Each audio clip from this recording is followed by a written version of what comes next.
Baik, auzubillahi minasyaitonirrajim. Bismillahirrahmanirrahim. Assalamualaikum warahmatullahi wabarakatuh. Waalaikumsalam warahmatullahi wabarakatuh. Alhamdulillah wassalatu wassalamu ala Rasulillah wa ala alihi wa sahbihi wa mawalah. Asyhadu an la ilaha illallah wahdahu la syarika lahu wa asyhadu anna Muhammadan abduhu wa rasuluhu nabiyya ba'da. Qala Allah Ta'ala fil Qur'anil Karim, auzubillahi minasyaitonir rajim. Ya ayyuhallazina amanu kutiba alaikumusiyam kama kutiba alal ladzina min qablikum la'allakum tattaqun. Wa qala aidan wa antasumu khairul lakum in kuntum ta'lamun. Qala Nabiullah Muhammad sallallahu alaihi wasallam as-siyamu junnah. Amma ba'd. Berlimpah rasa syukur kita kepada Allah Subhanahu wa taala di hari ini ya.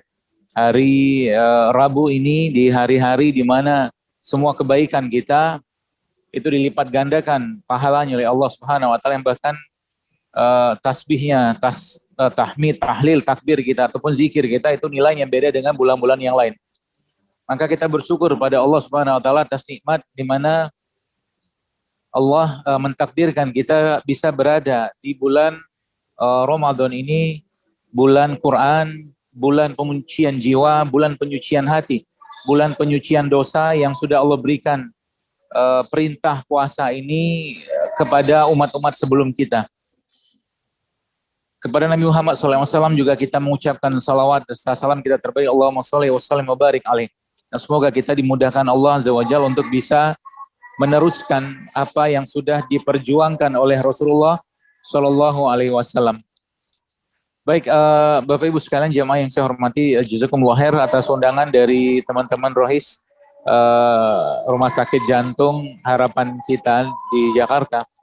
Dan saya pribadi sebenarnya agak kikuk ini bicara dengan teman-teman mungkin sejawat atau mungkin para senior-senior di sini yang tentunya secara pengalaman ya atau mungkin secara ilmu mungkin jauh lebih baik mungkin dari saya.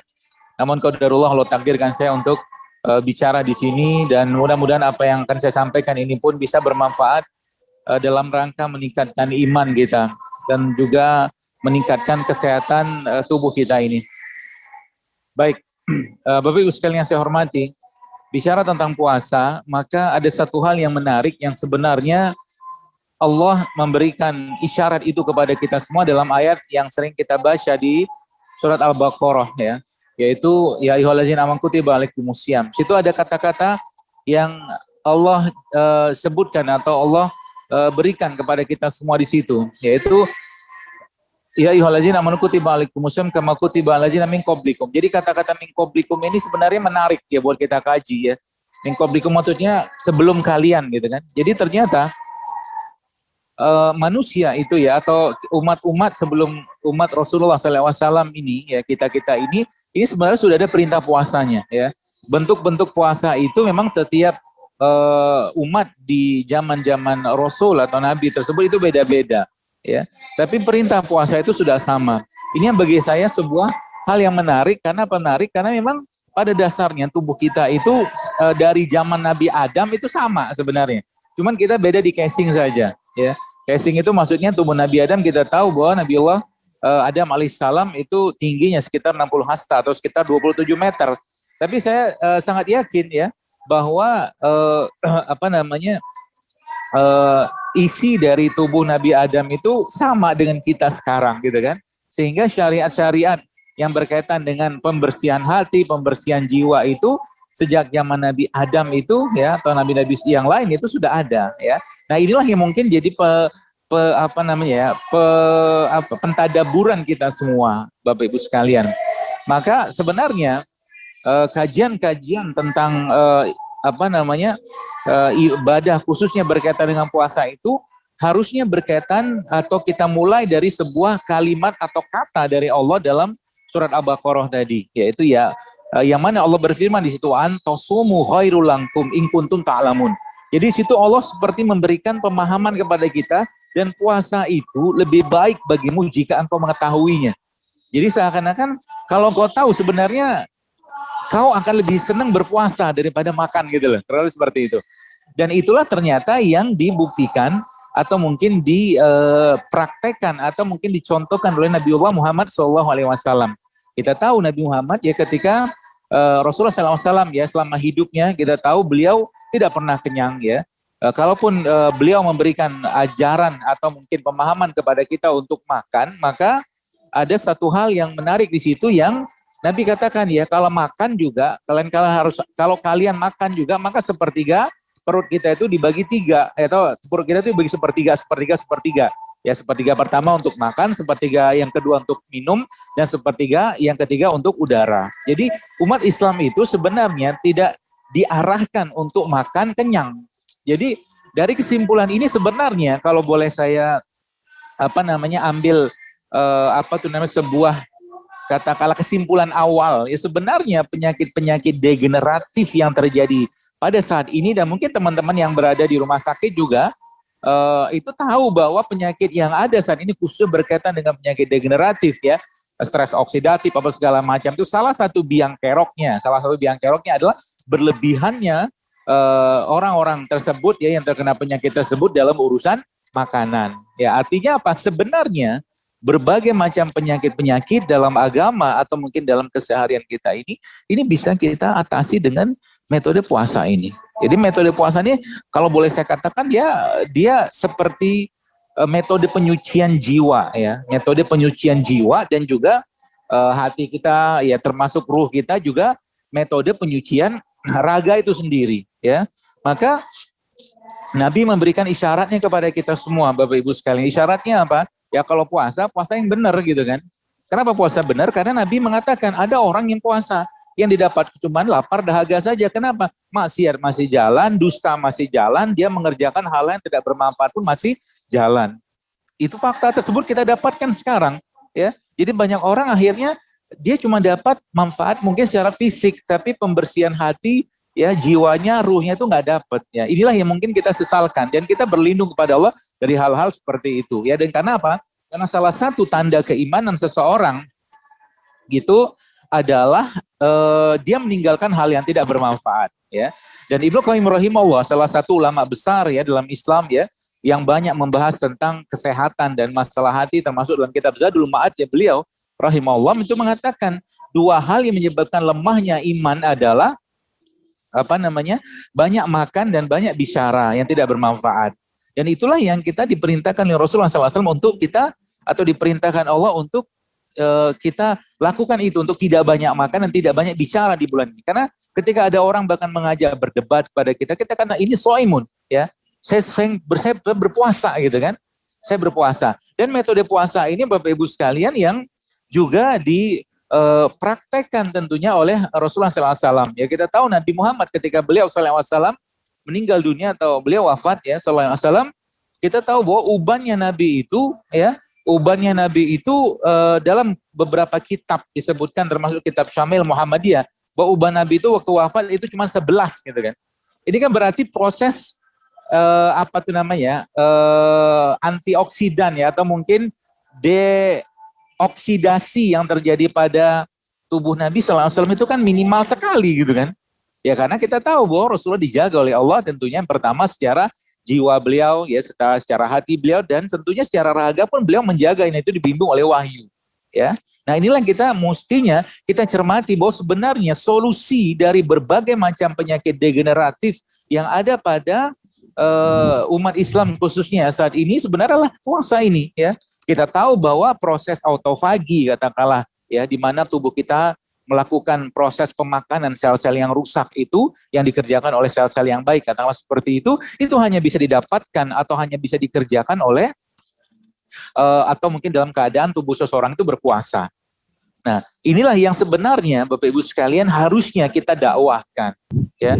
Saya pribadi sebenarnya Masya Allah telah memberikan katakanlah bukan ceramah saja ya, tapi saya sampaikan kepada teman-teman kesehatan gitu kan, ayo kita sampaikan kepada para pasien ya, untuk mereka itu ayo mulai praktekkan puasa sunnah ya, karena protokol puasa dalam Islam itu lengkap sekali Bapak Ibu sekalian ya, lengkap sekali. Ada puasa Ramadan 30 hari, ada puasa Syawal, ada puasa sunnah Senin Kamis, ada puasa Ayyamul Bid, ya, ada puasa Daud dan puasa sunnah yang lain gitu kan.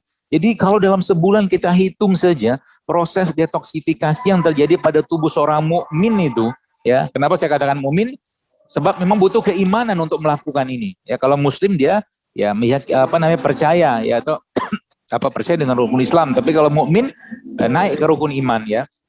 Maka maka kalau kita hitung dalam 1 bulan saja ya, proses detoksifikasi yang terjadi itu kan total 11 hari ya. Diambil dari 2 kali 4, 8 ya. Dari puasa Senin Kamis dan puasa Ayyamul Bid ya. 8 tambah 3, 11 gitu kan. Jadi dalam 11 hari itu, dalam 11 hari dalam 1 bulan itu, seorang mukmin itu berpuasa. Ya maka tidak heran ya, saya katakan orang-orang yang mempraktekkan puasa itu, asal puasanya benar ya. Puasa benar itu maksudnya apa?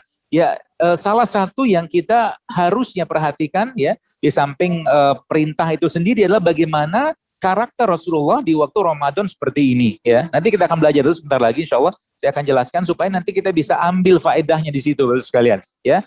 Jadi 11 hari dalam 1 bulan artinya proses detoksifikasi itu terjadi. Dan ini Bapak Ibu sekalian, proses detoksifikasinya bahkan termasuk saya pernah membaca sebuah penelitian bahwa ternyata proses apoptosis seingat saya juga itu terjadi dalam secara umum itu di 11 sampai 14 hari. Ya, kalau saya pakai ilmu cocokologi katakanlah di sini mungkin kita ambil 12 harinya, maka 365 kali bagi 12 kan dapatnya kurang lebih sekitar 30. Jadi sebenarnya seseorang itu mau mukmin dia, mau muslim dia, mau kafir dia, maka sebenarnya dalam 1 tahun itu dia perlu mengistirahatkan badannya untuk tidak makan dengan cara berpuasa selama 30 hari gitu loh. Karena disitulah sebenarnya kalau mungkin saya katakan bunuh diri massal sel tubuh kita yang rusak itu kan. Ya, bunuh diri massal yang dikenal sebagai apoptosis tadi, ya, memakan ya, bunuh diri seperti itulah ya.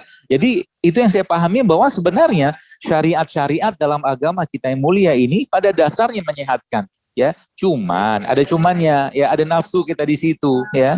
Yang nafsu itu kita tahu nafsu itu sebagian besar ya mengajak kepada keburukan, sebagaimana Nabi Yusuf atau mungkin kita mendengar atau membaca dalam surat Yusuf bahwa nafsu-nafsu itu mengajak kepada keburukan kecuali nafsu ini dirahmati Allah. Maka sebenarnya kalau kita mau dapatkan faidah yang lebih baik katakanlah dari Ramadan ini secara kesehatan ya, sebagai satu kalau boleh saya katakan sebenarnya efek sehat dari Ramadan ini adalah karena efek ketaatan kita ya kepada Allah Subhanahu wa taala. Ya meskipun hadis atau mungkin kalimat yang berbunyi sumutasihu bahwa puasa itu berpuasalah engkau niscaya karena engkau akan sehat, itu sebenarnya adalah bukan hadis tapi kalimat ya. Ya tapi kalimat itu secara makna betul ya, secara makna betul. Maka Masya Allah tabarakallah teman-teman sekalian ya, kalau kita mulailah memperbaiki puasa kita ini dengan cara apa? Lebih banyak memberikan nutrisi hati kita. Ya, itu yang pertama. Nutrisi hati itu dengan cara apa? Kita tahu bahwa Ramadan adalah bulannya Quran. Syahrul Ramadan allazi unzila fihil Quran hudal linnas, ya. Jadi bahwa sebenarnya yang kita butuhkan di Ramadan adalah nutrisi hati kita, nutrisi jiwa kita, ya.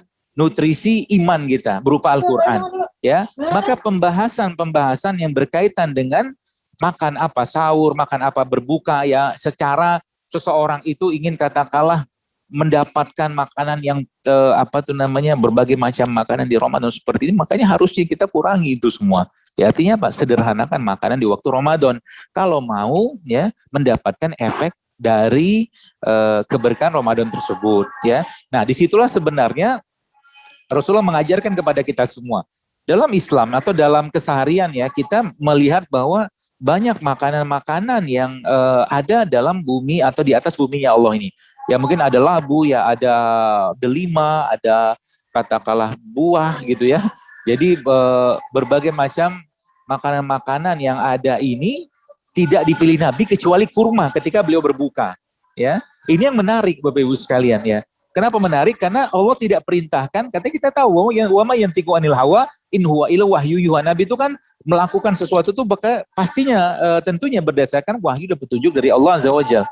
Ya, maka Nabi memakan kurma ketika beliau berbuka puasa dan akhirnya dipelesetkan oleh sebagian orang ya untuk menjual produk-produk mereka dengan mengatakan berbuka dengan yang manis. Padahal nggak ada hadisnya berbuka dengan yang manis. Nabi berbuka dengan rutop.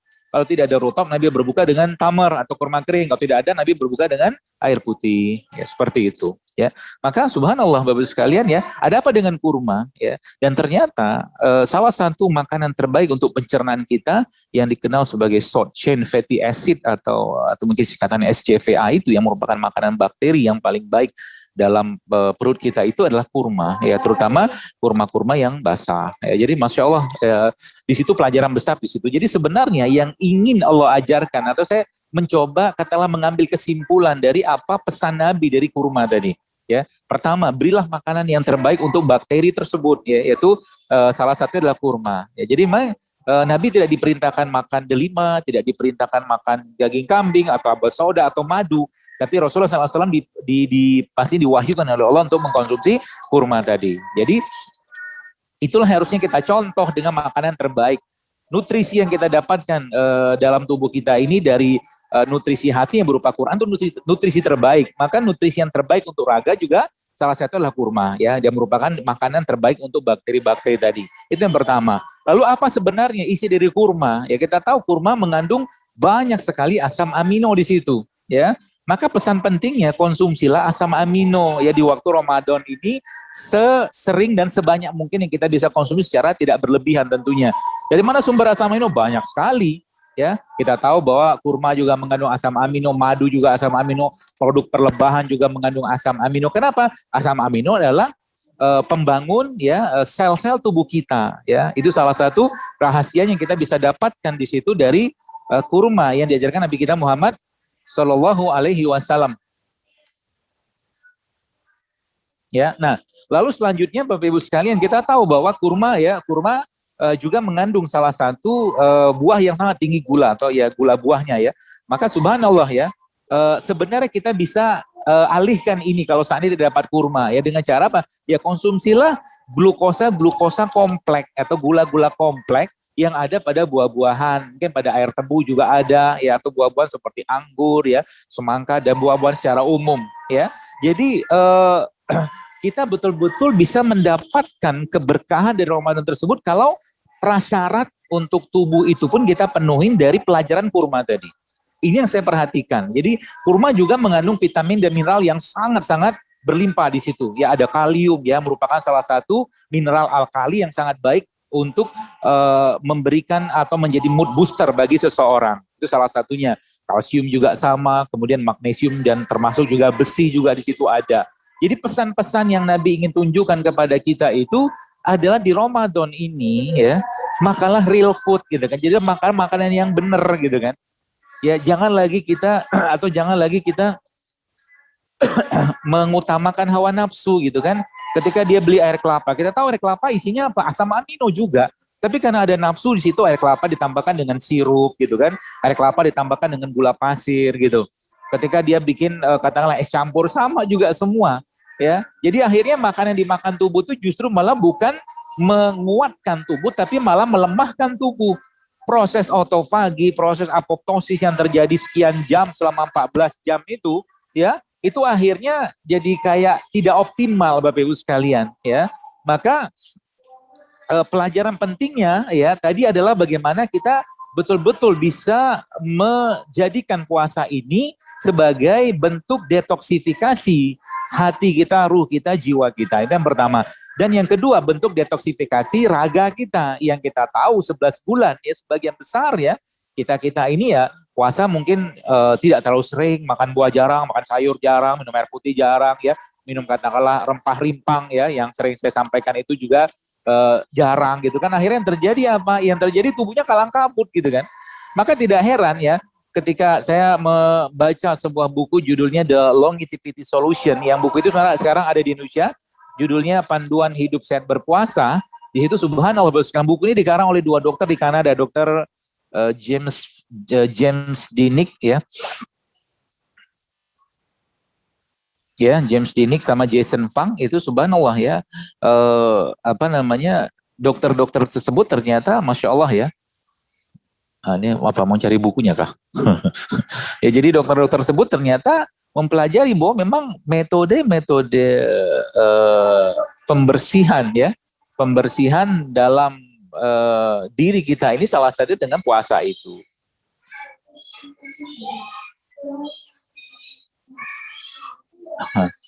Ini ada yang spotlight.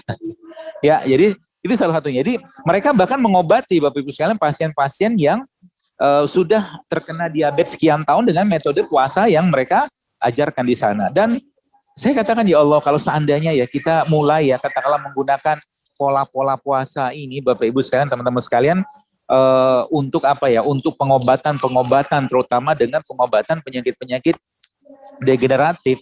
Masya Allah ya, betapa banyak penyakit-penyakit ini bisa sembuh gitu kan.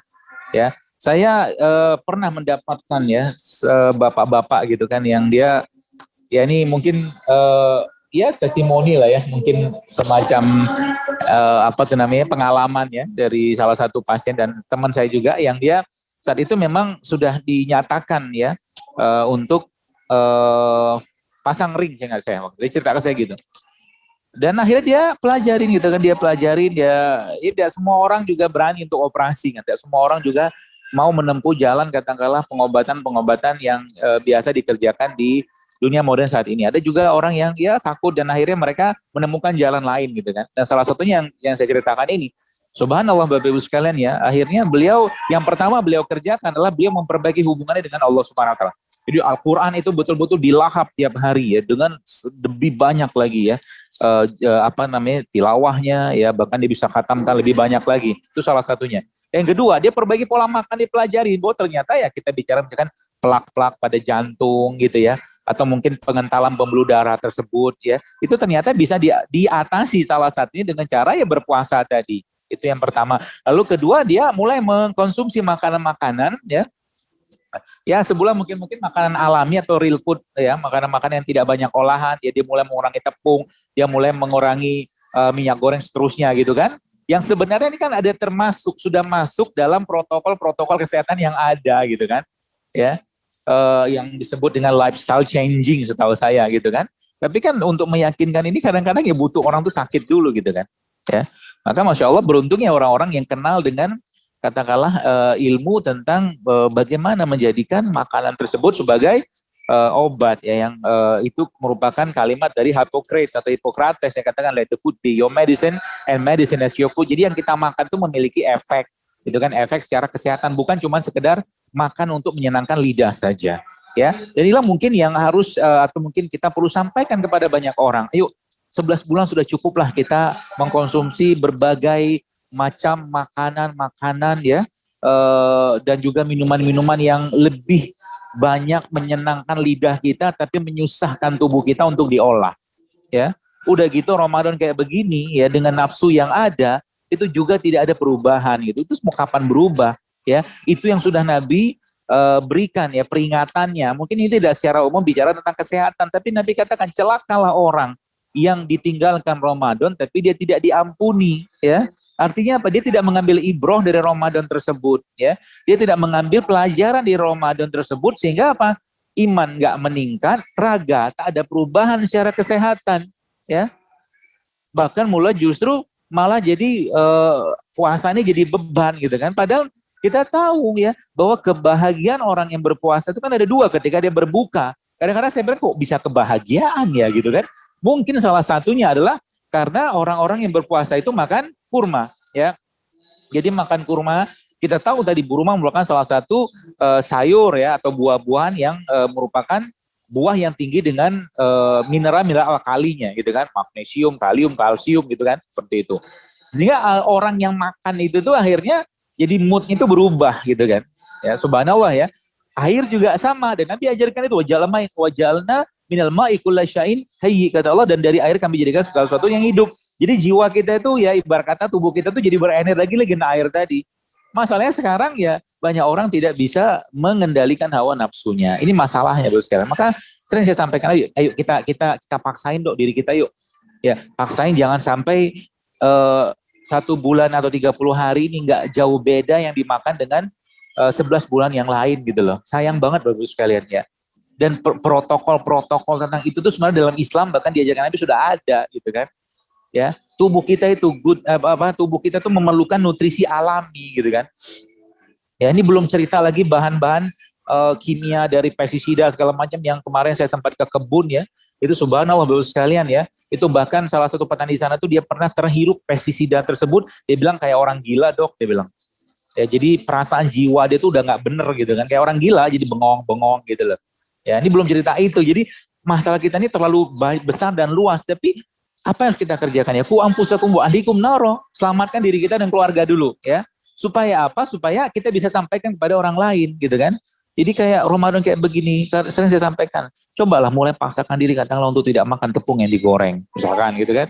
Gorengan gitu kan. Cobalah paksakan untuk tidak makan bahan-bahan berbentuk gula pasir dengan segala bentuknya. Cobalah makan untuk tidak makan makanan-makanan yang menggunakan minyak-minyakan gitu kan. Atau karbo-karbo simpleks seperti nasi putih gitu kan. Ganti dengan karbo-karbo yang kompleks. Bisa kok, bisa sebenarnya kalau kita sudah biasakan. Padahal ya kalau kita lihat subhanallah, katakanlah Bapak Ibu sekalian, teman-teman sekalian, 1 butir kurma ya, atau 3 butir kurma yang kita makan waktu berbuka itu, lalu segelas air putih, cobalah, sudah kuat kok badan kita. Ibarat kata sekian jam berpuasa itu cuman dengan 3 butir kurma atau 1 butir kurma dan segelas air, udah selesai rasa itu sebenarnya. Cuma nafsu lah yang akhirnya membuat manusia itu semakin terbebani ya. Terbebani apa, bukan terbebani tapi pengen lagi. Ini yang harus dikendalikan gitu kan. Jadi kalau tidak ada penyakit-penyakit khusus, maka sebenarnya Ramadan inilah bulan kita mengendalikan nafsu kita tadi. Ramadan inilah bulan kita untuk apa? Untuk tidak berlebihan dalam urusan makanan. Karena salah satu cara kita memperbaiki diri kita adalah dengan cara menyederhanakan makanan yang kita konsumsi. Yang pertama. Lalu yang kedua apa? Berikan makanan yang terbaik untuk tubuh kita. Yang vitaminnya, mineralnya, asam aminonya, ya, enzimnya itu masih full semua gitu loh. Bukan dengan makanan-makanan olahan. Inilah yang sebenarnya harusnya ya kita sebagai umat Islam kerjakan di bulan ini. Sehingga ya apa ya, mungkin beban tubuh itu sudah mulai berkurang ya. Nah, seperti itu. Jadi Ramadan ini ya betul-betul akan menjadi bulan atau momen di mana proses detoksifikasi itu yaitu mulai kita rasakan manfaatnya ya. Awal-awal kita mulai kelingan gitu kan ya. Di 10 hari pertama, kemudian 10 hari kedua sudah mulai stabil ya, dan 10 hari ketiga sudah mulai pemantapan seperti itulah nanti ya. Dan itu tetap butuh bahan bakar yang tepat untuk tubuh kita ya. Bahan bakar yang tepat. Bahan bakar itu tepat seperti apa? Kita lihat saja apa isi tubuh kita ini ya. Ada kita punya endogen antioksidan, kita punya ada asam amino, esensial, non esensial, kita butuh vitamin, mineral segala macam. Itulah sebenarnya harus kita isi di bulan suci ini. Saya kira mungkin itu sedikit pemaparan dari saya ya, dengan segala keterbatasan saya, dan saya serahkan lagi pada moderator ya, untuk mungkin kalau ada teman-teman yang mau bertanya, tafadhol ya, saya kembalikan lagi untuk kita diskusi ini atau sharing kita ini bisa lebih berkembang lagi. Demikian mungkin. Assalamualaikum warahmatullahi wabarakatuh. Waalaikumsalam warahmatullahi wabarakatuh. Jazakumullah khairan katsiran, kami ucapkan kepada Ustaz Dr. Zaidul Akbar yang sudah memaparkan ilmunya begitu.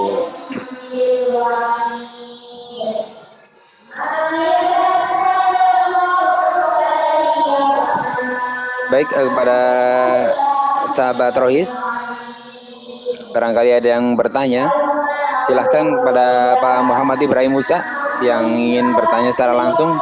Kami persilahkan dengan paparan yang begitu. Waalaikumsalam warahmatullahi wabarakatuh. Ya, silahkan Pak Haji. Saya mengutip dari buku Syekh Muhammad bin Ibrahim bin Abdullah At-Tawajiri dari buku Islam Al-Kamil. Apa yang dimaksud dengan syaum untuk menyucikan hati, Pak Ustadz? Wassalamualaikum warahmatullahi wabarakatuh. Waalaikumsalam warahmatullahi wabarakatuh. Silahkan, boleh langsung dijawab Ustadz ya. Baik, bismillah. Jadi begini, kita tahu bahwa raga kita ini ya, panglimanya itu adalah kolbu ya, atau hati kita ya. Maka kita tahu bahwa kolbu itu dia naik turun ya. Naiknya kolbu tersebut ya tentunya dengan ketaatan dan ibadah yang dikerjakan. Ya turunnya dia dengan maksiat dikerjakan oleh seseorang ya.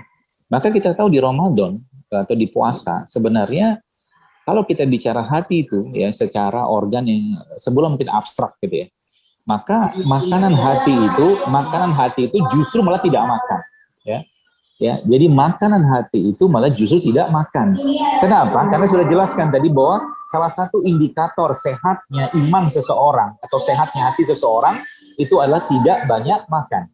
Ya, tidak banyak makan. Maka kalau kita bicara Ramadan ya atau mungkin puasa seperti ini, inilah momen di mana hati itu terdetoks dengan sendirinya, ya, dengan secara atau dengan adanya puasa tadi. Kenapa? Tidak ada makanan yang masuk. Makanan dia apa? Makanan dia kan tasbih, tahmid, tahlil, zikir, itulah makanan-makanan hati tersebut, ya. Karena tadi saya katakan tadi ya, ketika makan yang atau makanan yang masuk dalam tubuh kita itu berlebihan, Bapak sekalian, maka otomatis pasti akan menyebabkan lemahnya raga. Kalau kita mau buktikan caranya gimana? Gampang kok. Kita akan sulit sekali Bapak Ibu sekalian ya, kita akan sulit sekali untuk bisa merasakan ketenangan dalam sholat atau bahkan kekhusyukan dalam berdoa atau mungkin dalam membaca Al-Quranul Karim dalam kondisi perut kekenyangan gitu loh. Gak mungkin.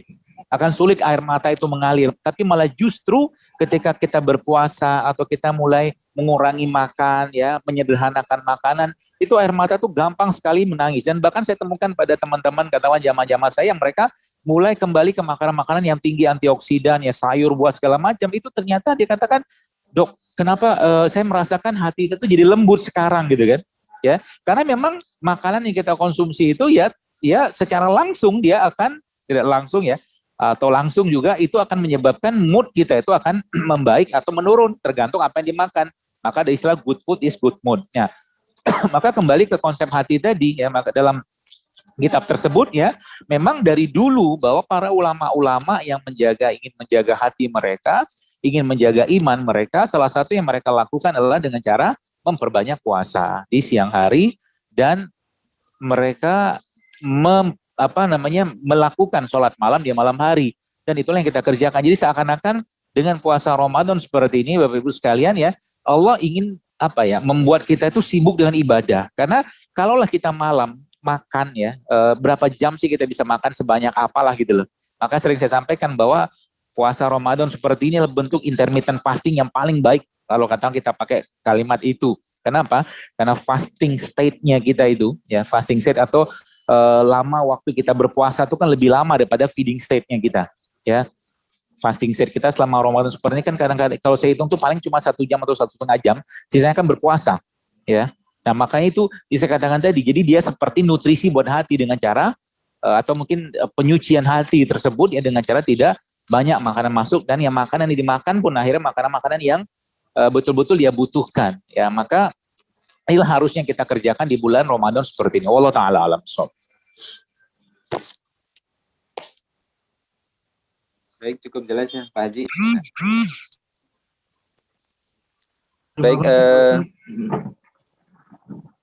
Baik Ustadz, ada yang bertanya lewat chat dari Ibu Eka, bagaimana untuk mengatur menu makan untuk anak-anak, karena mereka semangat untuk berpuasa, kemudian pada saat berbuka justru berbukanya dengan es gitu, sehingga menu apa yang sebaiknya yang sehat tentunya yang perlu disiapkan untuk anak-anak di mana mereka adalah dalam masa pertumbuhan. Kemudian menu apa yang bisa membuat mereka tetap kuat berpuasa, kemudian sehat sampai dengan 1 bulan melaksanakan puasa, Ustaz. Baik, jadi begini, poin pentingnya adalah ketika berpuasa seperti ini, Bapak Ibu sekalian, maka kenalkanlah anak-anak kita dengan sunnah Rasulullah SAW. Salah satunya ketika kita bicara berbuka, ya kita tahu Rasulullah SAW berbuka dengan kurma, maka usahakan mulai berbuka itu dengan kurma dulu, gitu kan. Baik kurma basah atau kurma kering ataupun air putih, gitu kan. Itu yang kita tanamkan dulu kepada mereka. Nah, lalu selanjutnya seperti apa? Ya fasilitasi dengan mereka itu untuk bisa mengkonsumsi makanan-makanan yang sehat terlebih dahulu. Contoh buah-buahan, gitu kan. Dan defasilitasi ya, mungkin tutup fasilitas yang kira-kira bisa membuat menu makanan tersebut tidak sehat. Contoh mungkin ya orang tuanya ya jangan belikan sirup buat mereka di rumah, misalkan kayak begitu. Atau mungkin ganti dengan air kelapa, dan air kelapanya pun diberikan madu, kadang-kadang seperti itu. atau mungkin kulkas di rumah Anda ya Bapak Ibu mungkin bisa dipenuhi dengan buah-buahan. Jadi kita fasilitasi gitu kan mereka dengan itu. Nah, termasuk juga dengan misalkan kita bicara makanan-makanan yang olahan yang terlalu banyak, katakanlah bahan tambahan pangan sintetik di sana, yaitu kita mulai stop di rumah ya, fasilitasi mereka dengan makanan-makanan yang sehat ya. Misalkan kita tadi saya katakan ajarkan mereka untuk mengenal ya makanan-makanan sehat itu ya. Misalkan ya tadi ya kurma, buah, seperti itu aja sebenarnya ya. Sehingga kebiasaan yang ditanamkan di dalam diri mereka itulah kebiasaan makan sehat itu lebih banyak daripada makan yang tidak sehat ya. Jadi kalau saya pribadi sebenarnya saya loskan saja, cuman saya batasin. Jadi saya atur mereka gitu kan. Yang penting mereka udah semangat berpuasa ya. Dan ya hal-hal yang sifatnya atau mungkin makanan-makanan yang sifatnya itu tidak baik secara kesehatan untuk mereka ya kita tutup fasilitas itu gitu kan.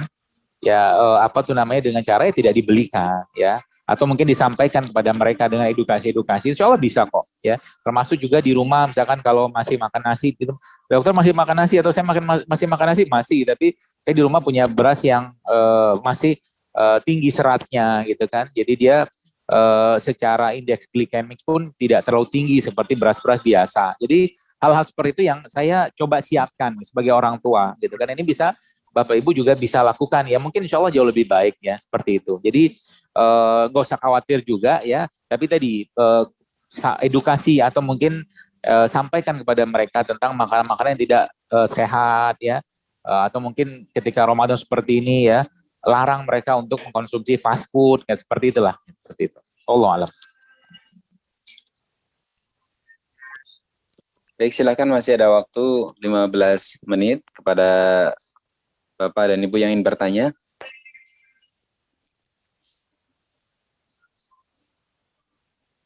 Selanjutnya Ustaz, tidak ada pertanyaan dari Ibu Misdah. Bagaimana baiknya makanan dan minuman bagi penderita diabetes?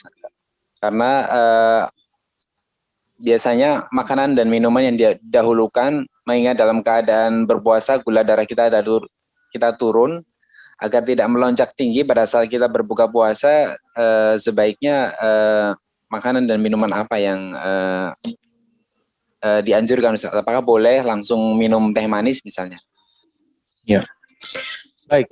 Jadi begini ya, konsep tentang makanan ini ya, yang selama ini mungkin kita pahami itu seringnya itu terpecah-pecah gitu kan. Contoh mungkin begini, kalau kita bicara tentang nasi katakanlah ya, nasi sebagai salah satu makanan yang tergolong pada karbohidrat ya.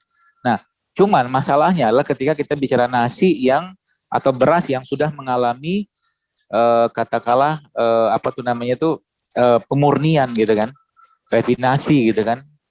Kemudian ada pupuk pestisida di situ ya, maka otomatis akan terjadi peningkatan indeks glikemik pada beras tadi gitu kan. Nah, padahal sejatinya kalau dikonsumsi dalam jumlah yang tidak berlebihan Bapak Ibu sekalian, maka sebenarnya nasi itu sendiri tetap perlu dikonsumsi oleh orang-orang yang katakanlah terkena diabetes gitu kan. Tapi pertama pilihlah nasi-nasi atau beras-beras yang masih tinggi serat ya, masih tinggi vitaminnya, mineral.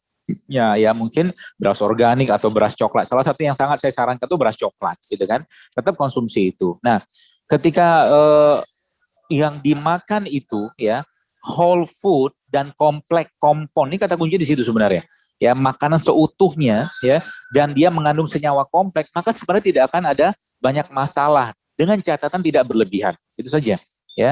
Tapi makanan-makanan sifatnya olahan itu saran saya itu apa tuh namanya tidak dikonsumsi. Tadi mungkin Ibu yang bertanya tadi, bolehkah saya minum teh manis ya? Kalau Anda minumnya teh manis, teh sendiri kan adalah bentuk olahan sebenarnya, ya. Apalagi teh saset, apalagi ditambahkan gula di situ. Maka kalau Anda butuh gula, saya lebih menyarankan carilah sumber gula yang kompleks, ya, yang tidak apa namanya atau mudah dicerna oleh tubuh kita, ya.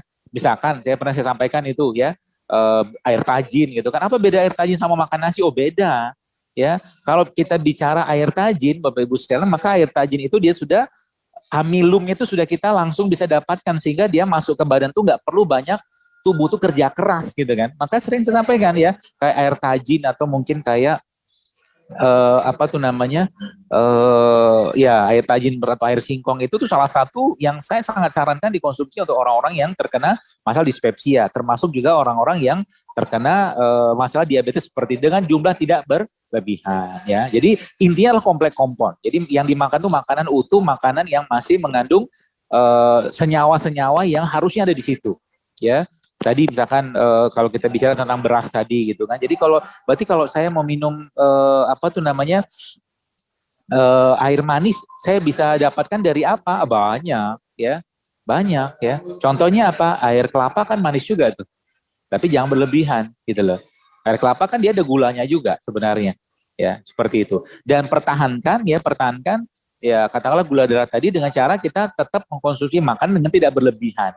Ya, jadi kalau saya agak kurang menyarankan setelah berbuka itu mengkonsumsi teh manis bagi orang yang sedang berbuka tadi atau mungkin yang terkena diabetes tadi, tapi saya lebih sarankan lebih baik makan buah saja ya, alpukat mungkin itu bisa ya, atau mungkin makan seperti buah-buahan seperti semangka itu juga bisa dalam jumlah tidak berlebihan, insya Allah tidak akan membuat lonjakan yang tinggi bagi gula darahnya. Demikian mungkin Allah alam shop. Baik, pertanyaan selanjutnya dokter, tentang banyaknya artikel yang menyatakan bahwa nasi merah lebih bagus daripada nasi putih. Apakah dibolehkan mungkin pada saat kita sahur makan nasinya dicampur antara nasi merah dan dengan nasi putih? Kemudian pertanyaan yang selanjutnya Ustaz tentang orang-orang yang penikmat kopi, apakah sehat pada saat sahur minum secangkir kopi dan pada saat berbuka puasa juga minum secangkir kopi Ustaz? Terima kasih.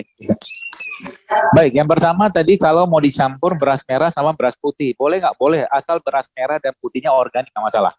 Ya, itu nggak masalah ya. Karena ada beberapa jenis varian-varian beras yang sudah olahan itu yang dicampur sama dia. Ada merahnya, ada putihnya, ada coklatnya, bahkan ditambahkan dengan hitam dan beberapa jenis kacang-kacangan. Ya, itu ditambahkan dalam beras sehingga beras itu mengandung serat yang sangat tinggi. Jadi nggak masalah ya kalau tetap Anda pengen campur. Tapi kan ingat ya patokannya karbo is karbo. Ya, karbo tetaplah karbo. Kalau berlebihan tetap katakanlah akan bisa menyebabkan peningkatan gula darah. Nah, lalu yang kedua tadi berkaitan dengan apa tadi ya? Lupa ya. Yang penikmat kopi Ustaz. Jadi kopi. Sahur dengan kopi, berbuka dengan kopi. Ya, tadi pagi saya sahur dengan kopi. Tadi saya pagi karena badan saya kalau makan suka-suka aja ya. Kadang kalau nggak perlu makan nggak usah makan gitu, karena saya saya pribadi itu ingin menundukkan hawa nafsu itu di tempat yang sebenarnya gitu kan. Jadi kadang-kadang kan banyak orang akhirnya dengan berbagai macam alasan mereka dia harus makan ini makan segala macam. Kalau saya nggak mau kayak begitu gitu kan, ketika saya nggak perlu makan saya nggak akan makan. Kayak tadi pagi saya minum kopi jahe gitu kan, kopi jahe yang saya kasih ya benar-benar jahe, jadi kopi sama jahe, kemudian saya makan kurma ya beberapa butir dan beberapa jenis kacang-kacangan itu saya makan, udah itu doang sama air putih. itu biasa saya kadang-kadang sahur karena begitu doang. Kenapa? Kopi ini kan termasuk sebenarnya dia simpatomemetik, dia kan meningkatkan denyut jantung ya. Jadi kalau tidak ada masalah dengan asamnya sebenarnya ya tidak masalah Anda minum kopi di waktu sahur gitu kan. Tapi jangan berlebihan juga ya. Karena tadi ya sebenarnya dengan sifatnya itu dia kopi itu juga bisa termasuk detox juga gitu kan. Dia juga bisa, yang saya tahu dan saya pelajari itu, dia juga bisa menekan rasa lapar sebenarnya kopi itu. Di samping kopi itu ada dua lagi tuh, kalau nggak salah teh hijau sama kayu manis ya. Juga bisa menekan rasa lapar. Itu nggak apa-apa silakan saja, cuman jangan kopi nikmat. Kalau betul minum kopi, minumlah kopi yang pure kopi ya. Kalau Anda mau tambah dengan jahe ya kopi sama jahe gitu loh. Kalau mau tambah agak manis ya pilihlah pemanis yang alami ya madu, gula aren atau seperti itulah. Wallahu a'lam bishawab. Baik, untuk selanjutnya barangkali ada sahabat Rois yang ingin bertanya langsung. Masih ada waktu 7 menit Ustaz sampai jam 17.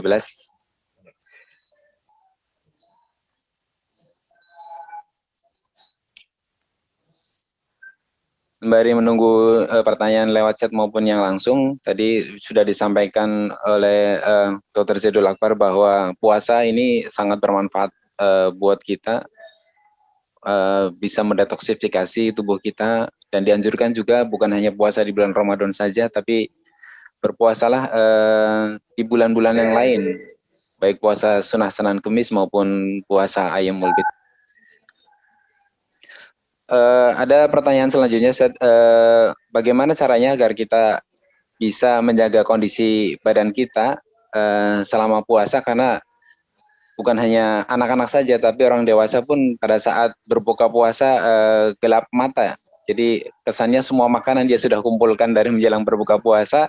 Kemudian pada saat berbuka dia nikmatin semua, mulai dari es, kemudian gorengan dan lain-lain, sehingga kadang waktunya sudah sholat pun masih ada yang berbuka puasa terlebih dahulu baru kemudian sholat maghrib. Setelah sholat maghrib menjelang sholat taraweh kemudian ngantuk, sehingga pada saat sholat taraweh tidak maksimal pelaksanaannya karena ngantuk gitu. Jadi baiknya selain yang sudah dianjurkan oleh Rasulullah dan disampaikan oleh Ustadz, yaitu makan kurma dan minum air putih, ataupun minum mengkonsumsi madu, mengkonsumsi kurma dan rimpang, bagaimana cara mengaturnya agar maksimal kita berbuka puasa, badan kuat, dan pada saat melaksanakan sholat tarawih tidak ngantuk, Pak Ustadz?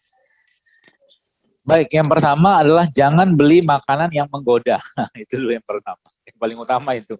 Jadi jangan fasilitasi nafsu tersebut gitu kan. Jadi misalkan di meja, udah di meja siapin yang sehat-sehat saja ya. Mungkin ya sayur, buah-buahan gitu kan, atau mungkin kalau saya kadang-kadang kalau pengen lagi makan es campur gitu, es campur ala saya tapi nggak pakai es, isinya tuh cincau, rumput laut, tape ya, kolang-kaling yang saya kasih air madu gitu kan, atau dikasih air kelapa juga boleh. Itu es campurnya ala-ala saya, sehingga menjadi es campur yang sehat tanpa es gitu kan. Itu salah satunya yang biasa saya konsumsi gitu kan. Jadi jangan fasilitasi nafsu, itu aja sebenarnya. Jadi di meja kita tuh ya jangan beli macam-macam makanan, gitu aja sebenarnya ya. Karena memang ketika sudah berhadapan dengan makanan itu setan akan terlibat Bu sekalian. Bahkan dalam piring kita itu ada setan yang bercokol di situ. Ya, ada setan yang bercokol ya, yang siap menggoda kita. Di bulan Ramadan juga sama ya. Maka tadi saya katakan ya, kita siapkan saja makanan-makanan secukupnya, tidak berlebihan ya. Dan makanan-makanan yang sehat ya, itu salah satu tipsnya ya sebenarnya yang yang saya kerjakan juga dan biasa saya sampaikan juga.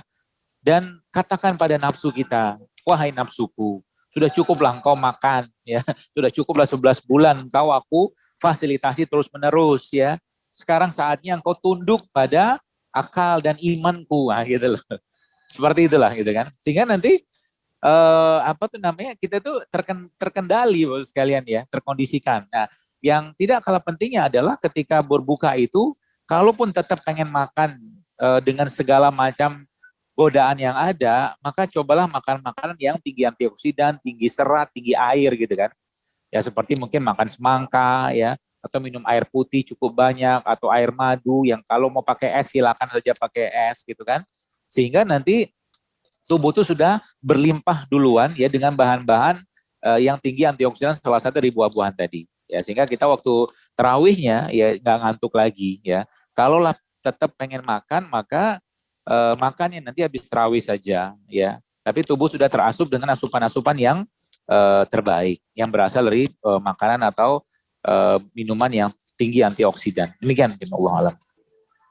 Baik. Dokter, waktunya sudah habis. Kami minta mungkin kata penutup dari dokter dan sekaligus doa penutup untuk pengajian kita ini.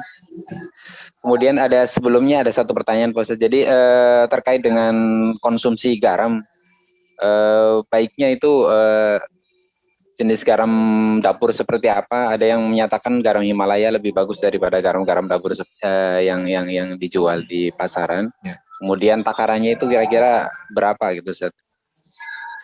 Baik, sebenarnya garam itu ya jangan ditinggalkan ya. Jadi garam ini menjadi salah satu momok ya, mungkin bagi orang-orang yang jantung juga ya, atau mungkin penyakit-penyakit yang lain. Padahal sebenarnya garam ini salah satu mineral yang ada pada garam tersebut akan banyak sekali berperan dalam meningkatkan penyerapan dari mineral yang lain. Maka jangan tinggalkan garam. Itu kalau Bapak Ibu teman-teman baca di Instagram terutama gitu kan, ada satu hashtag namanya the salt fix gitu kan. salt garam fix gitu kan. Itu ternyata ada satu dokter namanya dokter James Dinnick sehingga ya, itu dia justru malah bikin buku judulnya The Salt Fix gitu ya. Justru garam itu jangan ditinggalkan, tapi ada syaratnya. Garam apa harus dimakan atau dikonsumsi. Nah, inilah kita kenal sebagai garam mineral ya. Garam mineral, saya sering membahas itu garam mineral non refinasi gitu aja. Ya, ada masalah apa dengan garam dapur itu sebenarnya? Pertama, dia sudah refinasi, sudah di bleaching ya, sehingga yang tersisa itu cuman sebagian besar natrium klorida doang. Itu yang pertama ya. Yang kedua, kebanyakan garam yang dikonsumsi oleh orang-orang zaman sekarang, garam tersebut dipanaskan. Ini yang nggak bagus ya. Jadi ketika kita masak ya, masak lauk atau apapun, garam itu diberikan terakhir ketika sudah hangat, sehingga garam itu tidak rusak ya, tidak rusak. Maksudnya itu ke dalam tubuh kita itu tidak memberikan jejas, gitu. Itu yang saya lihat ya. Nah, itu jadi garam apa saja ya, apa saja garam mineral ya, mau garam laut ya. Sekarang kalau teman-teman buka di online store gitu tuh banyak kok ya, garam, ketik aja garam mineral non refinasi, nanti ketemu tuh. Saya di rumah pernah pakai garam laut juga tapi non refinasi, sea salt namanya. Kadang-kadang juga saya pakai garam Himalaya juga ya. Terlepas dari isu yang ada kan terlalu banyak tentang itu, tapi naturopatis ya, atau para pakar-pakar nutrisi dunia, salah satu yang mereka sarankan ketika bicara garam adalah garam Himalaya ya. Tapi kalau nggak ada garam itu gimana? Pokoknya intinya garam mineral yang masih mengandung mineral yang kompleks dan non refinasi, itu banyak kok ya. Teman-teman lihat di toko-toko organik itu insya Allah ada, nggak masalah gitu kan. Dan penggunaan garam juga nggak banyak kan. Jadi kita beli garam satu bungkus berapa bulan baru habis. Jadi nggak usah khawatir juga dengan kita menghabiskan budget gitu kan. Jadi garam itu justru malah sangat baik ya kita masukkan dalam makanan kita. Contoh begini, kalau teman-teman potong buah-buahan gitu kan, lalu Anda di situ katakanlah kasih jeruk nipis itu, kasih sedikit madu, ya dilumurin atau ditumpahkan madu sedikit dan kasih garam. Lihat bagaimana garam tadi membuat penyerapan buah-buahan tadi ketika masuk ke tubuh kita itu akan sangat-sangat baik dan perut kita nggak begah gitu kan, karena dia seperti buffernya gitu loh, yang saya pelajari seperti itu. Demikian mungkin Allah alam. Baik Ustaz, minta sekalian doa penutup karena kajian kita sudah pas sampai jam 17. Terima kasih dan atas waktunya Ustaz. Baik, auzubillahi minasyaitonir rajim. Bismillahirrahmanirrahim. Alhamdulillahirabbil alamin. Hamdan hamidan hamdan syakiran hamdan naimin. Hamdan yuafi wa yukafi majid ya rabbana lakal hamdu kama yanbaghi li jalali wajhikal karim azim sultani. Allahumma shalli wa sallim ala nabiyyina Muhammad wa ala ali Muhammad. Allahumma fir lil muslimina wal muslimat wal mu'minina wal mu'minat al ahya'i wal amwat innaka samiun qaribun mujibud da'wat ya qadiyal hajat. Rabbi fir lana wa li ikhwanina alladziina sabaquna bil iman wa la taj'al fi qulubina ghillan lil ladzina amanu rabbana innaka ra'ufur rahim. Rabbana taqabbal minna innaka antas samiul alim wa tub alaina innaka antat tawwabur rahim. Allahumma inna nas'aluka hilal khairat wa tarkal munkarat wa hubbal masakin.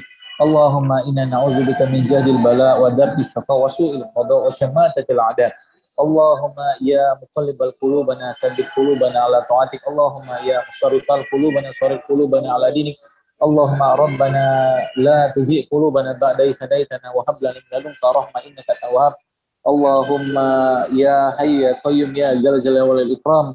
Allahumma inna nas'aluka lailatul qadr. Allahumma inna nas'aluka lailatul qadr. Allahumma inna nas'aluka lailatul qadr.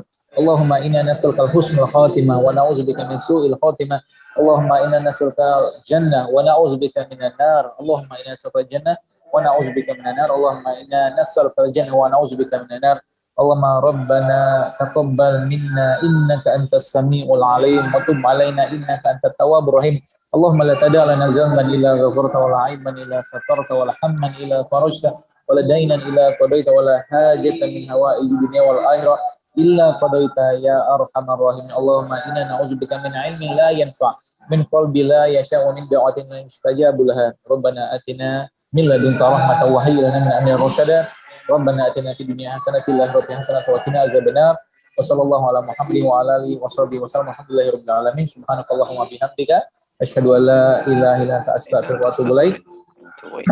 Mohon maaf atas segala salah dan kurang saya. Demikian yang saya sampaikan. Semoga Allah jaga Bapak Ibu semua dan semoga Allah sehatkan hati jiwa kita di bulan Ramadan ini dan semoga Allah takdirkan kita untuk bisa mendapatkan predikat takwa di sepanjang atau di sisa hidup kita ini. Assalamualaikum warahmatullahi wabarakatuh. Waalaikumsalam warahmatullahi wabarakatuh. Jazakumullah khairan, kami ucapkan Ustaz kepada Bapak Ibu, mohon izin minta maaf apabila ada kesalahan selama memoderatori acara ini.